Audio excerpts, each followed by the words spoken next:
Hey guys, so today I have this makeup look for you inspired by the amazing Lady Gaga. This is the makeup look she wore to the Super Bowl last week. I'm totally obsessed with this look, so if you would like to see how I got this makeup look, then please keep watching. So I'm just taking Peach Smoothie from Makeup Geek as our transition shade, and you aren't really going to see this shadow as the look is very red. So yeah, you're not actually going to really see the shadow. I just want to apply it so the other shadows have something to blend into. So I'm just going to apply that as our transition shade. I'm just taking out my favourite blending brush, which is the Zoeva 228 Luxe Crease brush. Oh, and by the way, my eyes are already primed. So yeah, I'm just taking that into my crease and just applying that. I kept my eyebrows just how I usually have them, as her eyebrows are usually quite light and obviously my eyebrows are really dark, hence why I just done my eyebrows how I usually do them. I did fill them in with the Anastasia Beverly Hills Brow Wiz in the shade Ebony, and I did add a little bit of the Whitening Lightning Brow Bar to go on top, just to keep them a little bit more sort of natural. Applying this transition shade will just help the other shadows that we apply on top blend better, as we are going to use some crazy colours today. I like to make sure that my transition shade is blended as best as I can get it. I'm using a couple of shadows from my Z palette, by the way. Now what I'm going to do is take the Morphe Brushes eyeshadow in the shade Redhead. Mine's a little bit dirty, so I'm just focusing that into my crease. You'll notice I sort of hold my brush sort of, I don't hold it like that. I hold it just with a little sort of tilt to it, just so we can really get into that crease. So I'm just applying this first, and then I'm going to blend it. I really don't want this to get messy. I'm not taking this too far out either. Her eyeshadow is sort of like rounded, but then it's sort of like got quite a sharp edge to it. So it's a little bit confusing. Going quite light in the inner corner. I don't want to put too much into the inner corner. Okay, so once that looks nice and harsh. Okay, so I'm just blending out the edges of that with the Zoeva 228 Luxe Crease brush from earlier. I'm just buffing out the edges, but I'm making sure not to bring it up too high, as I don't want this shade to go into my brow bone. I want to keep it quite low, as her eyeshadow is very blown out, but it's very low at the same time. So you want to have quite a light hand, especially when going in with shadows this intense. This does look pink on camera, but I assure you it is actually a red shadow. Okay, now I'm just going back in to deepen up the crease with that same red shade. That looks pink. If it starts to get a little bit too dark, you can just take Peach Smoothie again and apply it around the edges just to blend it out. Okay, now for the star of the show, I'm taking the Morphe 35C palette, and I'm going to be taking these two red shades here. I'm taking them on the same Morphe brush. Oh, sorry, I actually forgot to tell you the number. It's the Morphe M139. And I'm going to be taking the more sort of pinky tone. So this one here. And I'm just going to apply that into the crease on top of the other Morphe shadow. I've just realised I'm using all Morphe shadows.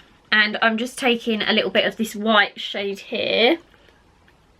And I'm just taking that around the top of the shadow again, just so there's no harsh lines. You want to be sure not to blend it in too much, as it might start turning like light pink, and we don't want that. This actually has a little bit of glitter in this brush, but it doesn't really matter. So what I'm going to be doing is taking the actual red shade here from the Morphe 35C palette, and I'm just going to be applying that onto my lid. And I'm taking that on a MAC 217. Still looks pink. Just going back to my white eyeshadow and blending any harsh edges again. And by the looks of it, it looks like the red shade goes right into her inner corner. So I'm just taking that right down. Just pushing my brush into the sort of inner crease of my eye. It's just there. Usually I would avoid that area, but hers is quite sort of built up, like on the picture that she posted on Instagram. I've just got a bit of that on my nose. Just going round that eyeshadow with the white, just to sort of round it, because hers looks very round. For the brow bone highlight, I'm just going to be taking this white matte shade, as it doesn't look like she has any type of shimmer or anything on her brow bone. Just packing that on. Now I'm just taking my Johnson's Face Care wipes. I'm just going to be cleaning up the eyeshadow. So I got a bit right on my nose. So she has it quite rounded, but then it has quite sort of a straight line as well. So I'm just going for what I think here.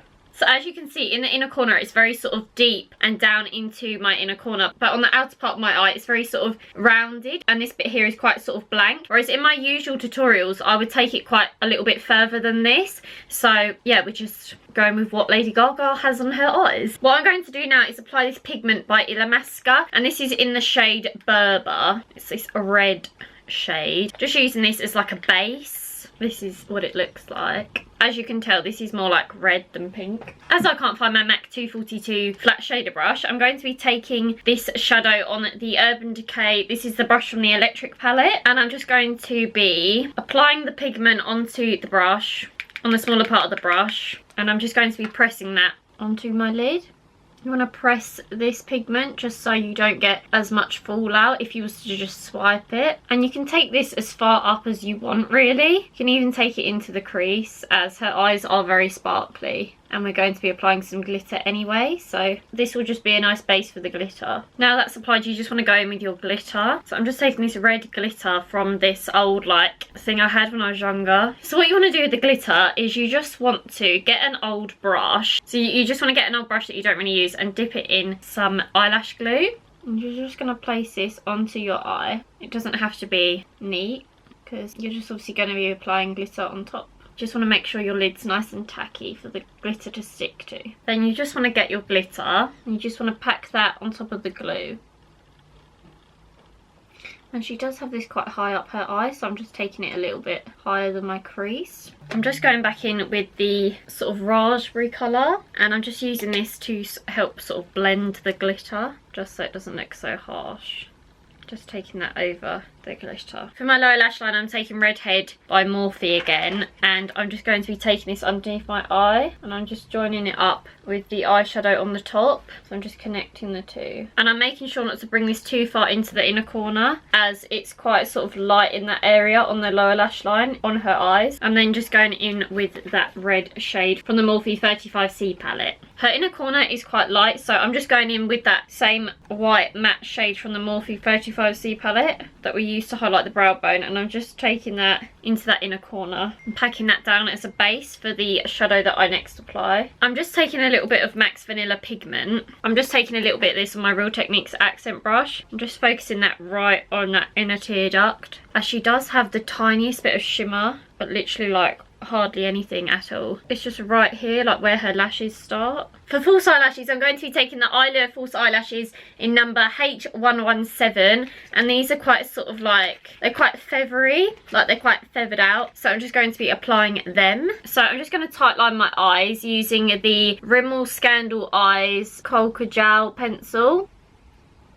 This will just make the lashes look a lot more fuller. I'm now just applying my false eyelashes. So now that the eyes are done, I just want to prime my skin. So I'm taking my Nivea Men Sensitive Post Shave Balm. And if you're wondering why I have aftershave balm on my face, then Nikki Tutorials suggested this as a primer, and literally everyone has been going like mad for it and going out and buying it. So that's why I now smell like a man. Basically, if you've never watched the video or you've never heard Nikki Tutorials talk about this, one of the top ingredients in it is glycerin. So it helps your foundation stick to it, like it becomes quite tacky, a bit like the MAC Fix Plus. So that's why everyone's been going mad for it, because it feels really like moisturising on your skin and it smells nice.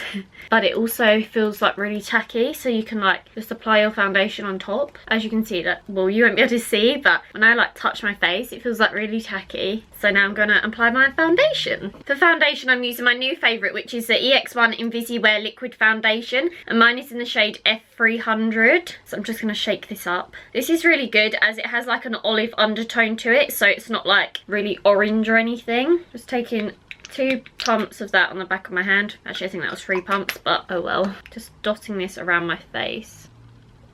This just helps me get an even coverage. Then just taking my damp beauty blender and blending that foundation into my skin. I literally have so many videos, like I have so many filmed and so many like that I still want to do. So, by the way, my face is paler than my body because the fake tan on my face is like rubbed off, where I exfoliate my face more than I exfoliate my body. Just grabbing my wipe from earlier and Just wiping away any excess glitter that fell down onto my face, as I missed out on quite a lot of it. I'm going to be using an oldie but a goodie, and I'm just taking my MAC Pro Long Wear Concealer and just applying this on the back of my hand. Applying that around my eye area, as this is in the shade NW20, so it has more of a sort of pink tone, so it will just counteract any sort of like blue tones around my eyes, as my eyes are really like dark at the moment. I've only noticed it recently though. Maybe it's just as I'm getting older. I'm just blending that in with a Primark concealer brush, I think this is. Then to add some brightness to my face, I'm just applying the Urban Decay Naked Skin Concealer, and this is more of a sort of yellow tone, so this will really help brighten up underneath my eye. Just blending that in with my beauty blender. For cream contour, I'm taking my LA Girl Pro Conceal in the shade Toast. I'm just baking with my Laura Mercier translucent setting powder. Just bronzing up my face with the Makeup Forever Pro Bronze Fusion bronzer, and mine is in the shade 30M. As this one's really nice and sort of natural, I'm just dusting that round. To deepen that up a little bit, I'm just taking my NARS Casino bronzer, just going on top of that. I always forget about this bronzer. To contour, I'm taking my Benefit Hoola bronzer, just using the brush that it comes with. Just to tidy up that contour, I'm just taking my translucent powder underneath on my Real Techniques complexion sponge, just dusting away that powder. For blusher, I'm taking the NYX Peach blusher, just applying this sort of on the backs of my cheeks. As she didn't have it on like her apples, she had it more towards like the back of her cheek. And it's a very sort of pink blush. You can only just slightly see it, but it looks really pretty, especially with the eyes. For highlighter, I'm taking my little mini Becca Opal highlighter. She didn't have a ton of highlighter on, but I'm just applying a little bit. Personal preference. She did have some just at the tip of her nose. For my lips, I'm going to be lining them with the MAC Oak Lip Pencil. In the picture, it literally looks like she has no lipstick on, but then in another one, when she's singing, it actually does look like she has lipstick on, so I'm just going for a nude. I'm now just going over that with the MAC Miff lipstick, and mine is actually a new one. This is my favourite ever nude. And by the picture, she doesn't have like a super matte lip. She has almost like a satin finish to her lips. Like, it's not too glossy, it's not too matte. So this lipstick's perfect as it's a satin finish. And I'm just going to apply some mascara to my bottom lashes, as I forgot. And as you can see, here's me trying to recreate the hairstyle that Lady Gaga had in the picture, but it completely failed as I'm no good at hair. But I just thought I'd add this clip to show you I did try. So that's it for this video, guys. I really hope that you enjoyed it. And if you decide to recreate this, then please don't forget to tag me on any of my social medias. They are always linked in the description box. If you'd like me to recreate any other celebrity inspired looks, then please let me know. Take care, bye!